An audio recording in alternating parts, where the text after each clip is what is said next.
नमस्कार दोस्तों, मेरा नाम रेखा शर्मा है। मैं हाजीपुर की रहने वाली हूँ।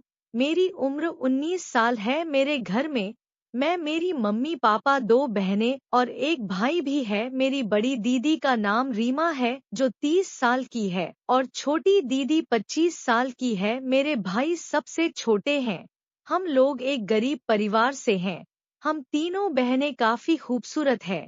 मेरी छोटी दीदी की शादी एक बैंक मैनेजर से हुई थी। उस वक्त दीदी 22 साल की थी और बहुत खूबसूरत भी, इसलिए लड़के वाले ने देखते ही हाँ कर दी थी। लेकिन पापा ने कह दिया था कि वो दहेज में कुछ न दे पाएंगे। जीजा जी दीदी के दीवाने हो गए थे और बोले कि शादी तो इसी से ही करेंगे। ऐसा दामाद पाकर पापा भी खुश थे, क्योंकि जीजा खुद ही शादी का खर्च उठाने के लिए तैयार हो गए थे। शादी भी हो गई। जीजा जी दीदी को हनीमून के लिए गोवा लेकर गए और वहां 10 दिन रुके। शादी के 2 महीने बाद दीदी और जीजा घर आए। दीदी और जीजा से मिलकर हम लोग बहुत खुश हुए। मेरी दीदी एकदम से बदल गई थी। जीजा जी हम लोगों के लिए कपड़े और गिफ्ट भी लाए थे। गिफ्ट और कपड़े पाकर मैं दीदी के गले लग गई तो जीजा जी बोले हमारे गले नहीं लगोगी क्या? तो मैं जीजा जी के गले भी लग गई। दीदी भी साथ में ही खड़ी थी। वे बोली बस कीजिए, अब छोड़ दीजिए, छोटी है। फिर हम सबने डिनर किया और सोने का वक्त हो गया। दीदी बोली मैं आज माँ के पास सोऊंगी। जीजा जी के लिए अलग से बिस्तर लगा दिया गया। दीदी और माँ अलग कमरे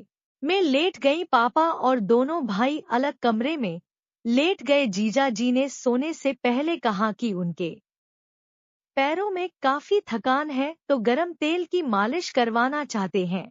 माँ ने ये जिम्मेदारी मुझे सौंप दी। ये सुनकर मैं शर्मा गई तो माँ कहने लगी तुम तो उनकी चहेती साली हो, जाकर पैर में मालिश कर दो। अगर नहीं करोगी तो वो सोचेंगे कि यहाँ कोई उनकी सेवा करने वाला नहीं है।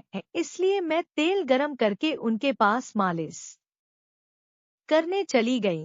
मेरे साथ दीदी भी जीजा जी के रूम तक आई थी। वो कहकर चली गई कि रेखा आपके पैर की मालिश करेगी और फिर यहीं पर सोएगी। दीदी के जाने के बाद जीजा ने दरवाजा बंद करने के लिए कहा, ये कहकर कि अगर पापा ने देख लिया तो अच्छा नहीं होगा। मैं उठकर दरवाजा बंद कर दिया। फिर मैंने ही बोर होकर कुछ बात छेड़ी। मैं बोली शादी के बाद दीदी तो एकदम गई है, आपके वहाँ पर ऐसा क्या खाती है? जीजा जी बोले तुम्हें भी वैसा ही बनना है। मैं बोली हाँ जीजा जी। जीजा जी बोले शादी के बाद तुम भी ऐसा ही बन जाओगी। वैसे कितने साल की हो गई हो?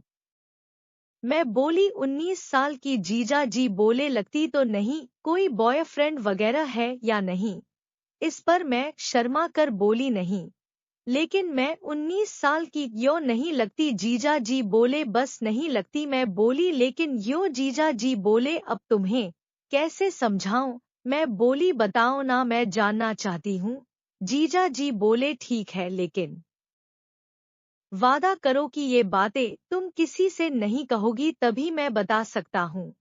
मैं बोली हाँ पक्का वादा, किसी से नहीं कहूंगी। जीजा जी बोले हाँ तुम्हारी दीदी को देखो, शादी से पहले कैसी थी और अब कैसी हो गई है। मैं बोली हाँ वो तो मैं देख रही हूँ, तभी तो पूछ रही हूँ। मैं शर्मा तो रही थी फिर भी कह दिया नहीं, आप बताइए। फिर वो बोले तुम दरवाजे की कुंडी लगा लो ताकि कोई डिस्टर्ब ना करे, फिर मैं तुम्हें ज्ञान दूंगा। मैं जाने लगी तो बोले एक बार सबको देख आओ कि सब सो गए हैं। मैंने जाकर चेक किया तो सब सो चुके थे। जल्दी से मैं जीजा जी के पास पहुंची और उन्होंने मुझको सब बताया और फिर प्रैक्टिकल करके भी दिखाया। फिर वो सब के बाद जीजा जी बोले अब 3 बज रहे हैं, चलो सो जाओ, सुबह उठना भी है। फिर मुझे कब नींद आई मुझे पता ही नहीं चला। दोस्तों कहानी कैसी लगी जरूर बताएं और हमारे चैनल पर नए हो तो हमारे चैनल को सब्सक्राइब करें। धन्यवाद।